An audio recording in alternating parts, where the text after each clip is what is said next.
Hello मेरे प्यारे बच्चों, नमस्कार, जय सिया राम, राधे राधे। आज अपन देखेंगे कि रासायनिक अभिक्रिया समीकरण के जो भी मोस्ट इंपोर्टेंट क्वेश्चन है आपके एनसीईआरटी के, पूरा एक एक शब्द से एनालिसिस करेंगे। मैंने आपके एक वीडियो अपलोड कर दिया है, आप उसमें पूरे कॉन्सेप्ट कर लीजिए। और मैं आपको इसमें भी नीचे बताऊंगा कि कौन कौन से क्वेश्चन आते हैं। 2 नंबर में कितना शब्द लिखना है, 1 नंबर में कितना लिखना है, 5 नंबर में कितना लिखना है, 3 नंबर में कितना लिखना है। चलिए दोस्तों, वीडियो शुरू करते हैं। अगर आपको वीडियो पसंद आती है तो लाइक कर सकते हैं व शेयर कर सकते हैं। पहले आपको क्वेश्चन आता है कि हवा में जलने से पहले मैंगनीज रिवर को साफ क्यों किया जाता है। आपको ऑप्शन में दे दिया जाएगा, 2 नंबर में इसका आंसर लिखिए। तो आप क्या लिखेंगे? हवा में जलने से पहले मैंगनीज रिवर को साफ किया जाता है ताकि समय पूरी तरह से हवा के संपर्क में आ जाए। जब जलेगा तो मैंगनीज रिवर पूरी तरह से संपर्क में आ जाएगा। फिर सेकंड क्वेश्चन क्या आता है? निम्नलिखित रासायनिक अभिक्रियाओं के लिए संतुलित समीकरण लिखिए। आपको यहाँ पे नीचे रासायनिक क्रिया दी है, उनके लिए आप संतुलित समीकरण लिखिए। सबसे पहले क्या दिया है? Hydrogen chlorine. तो आप क्या लिख दोगे? हाइड्रोजन क्लोराइड बन जाएगा। वो उसके बाद क्या लिखा है? वेरियम क्लोराइड प्लस एल्यूमिनियम सल्फेट। तो क्या पे अलग क्या हो जाएगा? वेरियम सल्फेट और एल्यूमिनियम क्लोराइड। आपको 2 नंबर में क्वेश्चन पूछा जा सकता है। फिर थर्ड क्वेश्चन आता है, निम्नलिखित अभिक्रियाओं के लिए उनकी अवस्थाओं के संकेत के साथ संतुलन अभिक्रिया समीकरण लिखिए। आप उनके साथ में आप ये लिख सकते हैं कि जब बेरियम क्लोराइड तथा सोडियम सल्फेट के विलयन से आप सोडियम क्लोराइड विलयन के आधुनिक बेस सॉल्ट की अपेक्षा करते हैं, तो ये पहला ऑप्शन हो गया। फिर सेकंड ऑप्शन हो गया, सोडियम हाइड्रोक्लोराइड का विलयन जल में हाइड्रोक्लोरिक अम्ल के विलयन जल से क्रिया कर कर सोडियम क्लोराइड विलयन तथा जल बना देता है। तो आपके केमिस्ट्री का बहुत ही इंपॉर्टेंट कॉन्सेप्ट बता रहा हूं कि आप अगर उसमें से OH माइनस आयन का आप जान लेंगे कि किस पे क्या लगेगा, तो आपको ये केमिस्ट्री बहुत ही इजी आ जाएगी। यहाँ पे देखिए, सोडियम प्लस जल मिला है तो किससे मिल जाएगा? सोडियम क्लोराइड से। हाइड्रोजन अलग हो जाएगा। इस हिसाब से आपको देखना पड़ेगा। नेक्स्ट क्वेश्चन आता है कि नीचे दिए अभिक्रियाओं के संबंध में कौन सा कथन असत्य है। आपको यहाँ पे देखना होगा कि ये सही है या नहीं। तो मैं आपको सीधे आंसर ही आंसर बता रहा हूं, तो आप कर सकते हैं। सबसे पहले आपको ये समीकरण दे दिया था, तो मैंने आप यहाँ पे पीवी मतलब लेड होगा, कार्बन मतलब कि क्या हो जाएगा? कार्बन हो जाएगा। सी मतलब पीवी लेड हो जाएगा और CO2 मतलब ऑक्सीजन हो जाएगा। आप इसमें देखिए कौन सी क्रिया है, क्या है? सीमा अपचयन हो रहा है कि नहीं हो रहा है? कार्बन डाई अपचयन हो रहा है कि नहीं हो रहा है? कार्बन अपरिचय हो रहा है या लेड अपरिचय हो रहा है? तो इसका उत्तर आप बताइए क्या हो सकता है। तो आपको यहाँ पे देखना होगा कि सत्य क्या है इसमें। केवल आपको यहाँ पे 2 ऑप्शन दिख रहे हैं जो कि सत्य है, ए और सी। ए और सी सत्य, बाकी सभी असत्य हैं। कार्बन का अपचयन हो रहा है, सी से का अपचयन हो रहा है। तो आप क्या लिख सकते हैं? सी से का अपचयन हो रहा है, कार्बन का अपचयन हो रहा है। अब आप यहाँ पे देखिए, फिर आपको एक और अभिक्रिया दे दी है, इसमें से कौन सी अभिक्रिया है? Fe मतलब लोहा होता है, O3 मतलब ऑक्सीजन होता है, प्लस 2La मतलब एल्यूमिनियम है। अब एल्यूमिनियम ऑक्साइड बना दिए और आयरन अलग हो गया, तो इस क्रिया को क्या कहेंगे? आप यहाँ पे देखिए, अलग ही क्रिया दिख रही है, क्या है? अलग से अपन इसको देख सकते हैं, विस्थापन अभिक्रिया समझ सकते हैं। थर्ड क्वेश्चन क्या आता है? लोहे चूर्ण पर तनु हाइड्रोक्लोरिक अम्ल डालने पे कौन सा निक्षेपण होगा? तो आपका इसका आंसर हो जाएगा, क्या हो जाएगा? आपको 1 नंबर में क्वेश्चन में पूछ लेगा कि तनु हाइड्रोक्लोरिक अम्ल से डालने पे क्या हो जाएगा इसका आंसर? हाइड्रोजन गैस और आयरन क्लोराइड बनेगा। आपको यहाँ पे चौथा क्वेश्चन दे देता है। अगर आपको ये PDF चाहिए तो हमारे टेलीग्राम चैनल पे ज्वाइन कर सकते हैं, तो आप ये PDF आप पा सकते हैं। अब संतुलन अभिक्रिया क्या होती है? सबसे पहले संतुलन अभिक्रिया होती है, संतुलन आप शब्द से ही समझिए।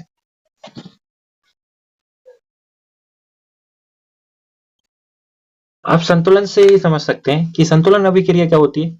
संतुलन अभिक्रिया ये वह क्रिया होती है जिसमें आपको संतुलन समझना चाहिए कि बैलेंस बना सकते हैं एक्स वाई अपन बैलेंस करने के ही संतुलन अभिक्रिया कहते हैं।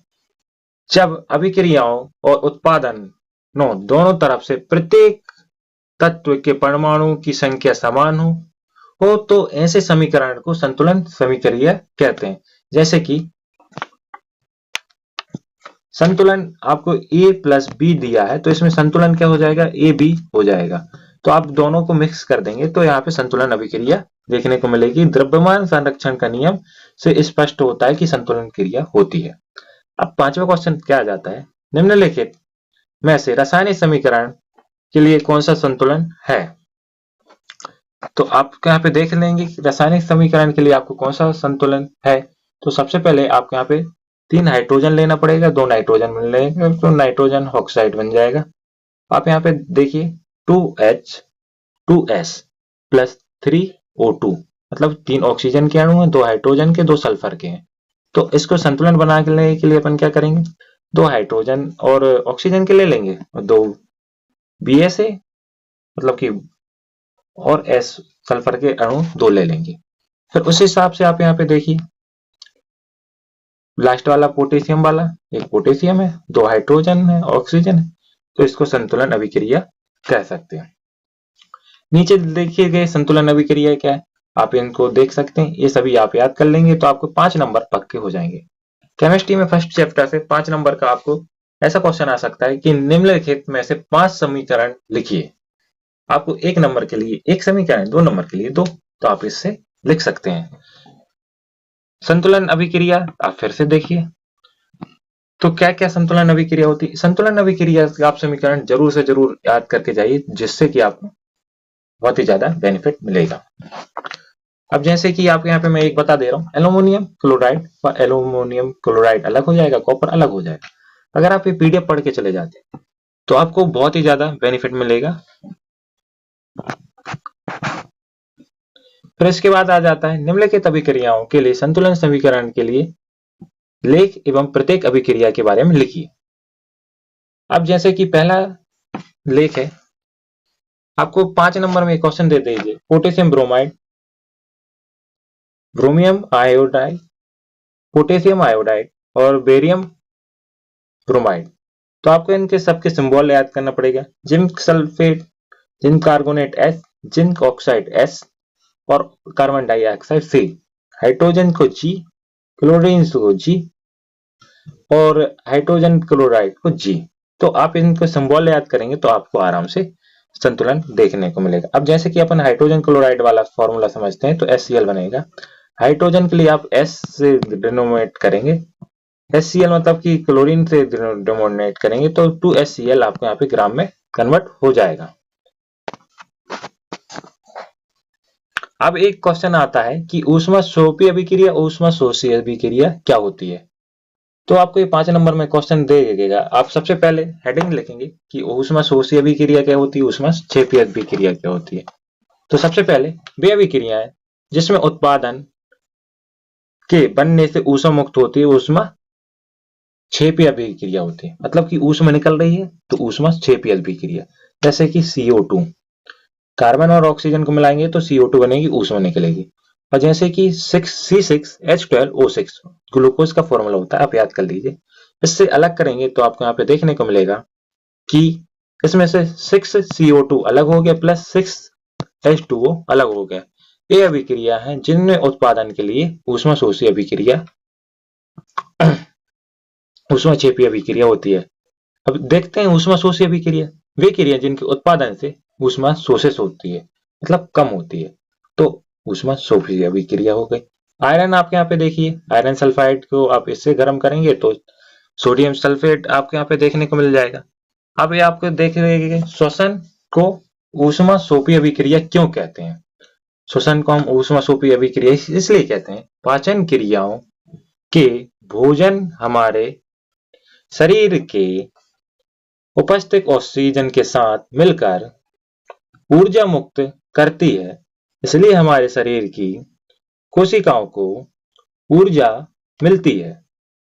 अतः इसलिए हम श्वसन क्रिया को ऊष्माक्षेपी अभिक्रिया कहते हैं। जैसे कि आपको अभी मैंने बताया था ऊष्माक्षेपी अभिक्रिया। यहाँ पे अब ग्लूकोज के अणु है, उसमें ऑक्सीजन और मिला दिया तो कार्बन 6 CO2 बन गया, तो फिर पानी भी मिला दिया तो 6 H2O बन गया। तो इससे आपको ग्लूकोज के अणु भी प्राप्त हो जाएंगे, तो इसके आपको देखने को मिलेगा। अब वियोजन अभिक्रिया से क्या समझते हैं? वियोजन अभिक्रिया को संयोजन अभिक्रिया के विपरीत क्यों कहा जाता है, इस पे आप समीकरण लिखिए। जब जिस प्रकार से संयोजन अभिक्रिया दो या दो से अधिक पारस्परिक क्रियाओं के उत्पादन बनाती है, ठीक उसके विपरीत वियोजन अभिक्रिया कोई यौगिक दो या डॉन यौगिक विघटित होता है, इसलिए दोनों अपोजिट होती हैं। संयोजन मतलब कि आप यहाँ पे देखेंगे 2H2 प्लस 2 ऑक्सीजन है तो क्या बन गया 2H2O। और वियोजन क्या होता है 2H2O, आपको यहां से अपोजिट हो जाएगा 2H प्लस O2, तो यहाँ पे अपोजिट का सिंबल आपको देखने को मिलेगा। अब महत्वपूर्ण प्रश्न क्या होते हैं जो आपको वन लाइन फैक्ट में पूछ लेंगे, 2 नंबर में पूछ लेंगे या पीएससी में पूछ लेंगे। इसी से आपको पीएससी का बेस बनता है। आपको या वनडे एग्जाम में पूछ लेंगे, ग्रुप डी में पूछ लेंगे, आपको कहीं भी एक क्वेश्चन पूछ देते। CaO, तो आपका इसका क्या नाम होता है चूना पत्थर। आपको यहाँ पे देखने को मिलेगा लाइमस्टोन। तो लाइमस्टोन आपको यहाँ पे देखने को मिलता है कि चूना पत्थर को क्या बोलते हैं, चूना पत्थर बोलते हैं। उसका फॉर्मूला आपको यहाँ पे देखने को मिलेगा CaO। सोडियम हाइड्रोक्लोराइड और एंटीजन का प्रमुख संगठन क्या होता है? सोडियम हाइड्रोक्लोराइड बायोटीन एक क्षारीय पदार्थ होता है, एसिटिक को उदासीन कर देता है। रासायनिक अभिक्रिया से अभियोजन और उत्पादनों को किन भौतिक अवस्थाओं में दर्शाया जाता है? रासायनिक अभिक्रिया में ठोस गैस व जल वाष्प के रूप में वापर गैस के रूप में दिखाया जाता है। क्या होगा जब मैग्नीज को द्रव्य को हवा की उपस्थिति में जलाया जाए? तो यह सफेद पड़ जाएगा और ऑक्सीजन बन जाएगा, मैग्नीशियम ऑक्साइड बन जाएगा। आप यहाँ पे देखिए श्वसन को ऊष्माक्षेपी अभिक्रिया क्यों कहते हैं, मैंने अभी बता दिया। आप नीचे ऊपर से पढ़ सकते हैं और पीडीएफ इसको डाउनलोड कर लीजिए, फ्री ऑफ कॉस्ट है। उस अभिक्रिया का नाम बताइए जिसमें दो या दो से अधिक अभिक्रिया मिलकर एक उत्पादन करती हैं। उसे क्या कहते हैं? संयोजन अभिक्रिया कहते हैं। जैसे कि आपने नीचे उदाहरण दिया है CO2 का, इसमें कार्बन के अणु मिलेंगे और ऑक्सीजन के अणु मिलेंगे तो कार्बन डाइऑक्साइड बन जाएगी। वसायुक्त, थर्ड क्वेश्चन क्या आता है? वसायुक्त तेल युक्त पदार्थ सामग्री को लंबे समय तक रखने के लिए पैकेजिंग थैली में कौन सी गैस उपयोग की जा सकती है? तो आपको पता होगा जो पेपर पैकेज आते हैं, आपने देखा होगा लेस हो गया XYZ, तो उनमें कौन सी पैकेजिंग की जाती है, उसमें कौन सी हवा बढ़ी जाती है? तो उसमें नाइट्रोजन युक्त हवा बढ़ी जाती, उपापचयी क्रियाओं के कारण उसमें संभावना कम होती कि खराब हो। मिनिमम 3 से 4 महीने तक की एक्सपायरी रहती है। अब इसके बाद नेक्स्ट क्वेश्चन आता है वसा युक्त तथा तेल युक्त सामग्री को अपचयन करने के लिए कौन सा गुण आता है? ये विकृति गंधित होता है। वसा युक्त और तेल खाद्य सामग्री के उपचयन की गति धीमी करने के लिए 2 महत्वपूर्ण उपाय बताइए। मतलब कि जो भी क्रिया होंगी उसको कम करने के लिए कौन कौन सी गति होंगी? वायुरोधी बर्तन में रखने की गति हो जाती है, थैली में ऑक्सीजन को हटाकर नाइट्रोजन युक्त उपापचयी क्रियाओं को रखना चाहिए जिससे कि संभावना कम हो जाती है, वायुरोधी बर्तन को हटा देना चाहिए। अब एक और क्वेश्चन आता है उन अभिक्रियाओं के नाम लिखिए जिसमें अभिक्रियाओं के बीच आयनों का आदान प्रदान होता है। कौन से आयनों का आदान प्रदान होता है? जो इलेक्ट्रॉन और प्रोटॉन होते हैं उन्हीं का आदान प्रदान होता है, तो वो उसको क्या बोलते हैं? द्वितीय विस्थापन अभिक्रिया।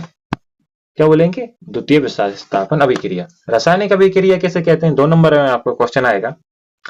ऐसी प्रक्रिया जिसके नए गुणों वाले पदार्थों का निर्माण होता है रासायनिक अभिक्रिया कहते हैं, जैसे दूध का दही बनना, लोहे का जंग लगना। अगर आप इतना ही क्वेश्चन लिख देंगे, इसको सेकंड लाइन में लिखेंगे, इसको उदाहरण के रूप में लिख देंगे, आपको 2 नंबर पक्के 100 एंड आउट ऑफ 100 आपको नंबर मिलने वाले हैं। रासायनिक अभिक्रिया किसे कहते हैं? समीकरण लिखिए। तो रासायनिक अभिक्रिया समीकरण आप कैसे लिखेंगे? जब किसी रासायनिक अभिक्रिया को संयोजन तथा सूत्र के माध्यम से व्यवस्थित क्रम में लिखा जाता है, उसे क्या कहते हैं? रासायनिक समीकरण कहते हैं। जैसे कि H2O। अब बहुत ही महत्वपूर्ण क्वेश्चन आ जाते हैं, रासायनिक अभिक्रिया किन भागों में भाग लेती? आपको यहाँ पे देखने को मिलेगा, रासायनिक क्रिया के 2 भाग होते हैं, अभिकरण एवं उत्पादन। जैसे कि रासायनिक क्रिया का पहला भाग हो जाएगा अभिकरण और दूसरा हो जाएगा उत्पादन। आपको यहाँ पे देखना होगा जो मैंने बता दिया है।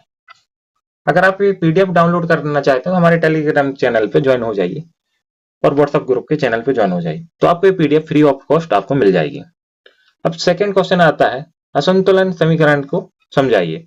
असंतुलन समीकरण की, जैसे कि कोई भी समीकरण होता है, जैसे कि CO2 हो गए, तो इसका O2OC2 लिख देंगे, तो ये असंतुलन समीकरण हो जाएगा। मतलब कि बैलेंसिंग नहीं होती, इसलिए अपन असंतुलन समीकरण कहते हैं।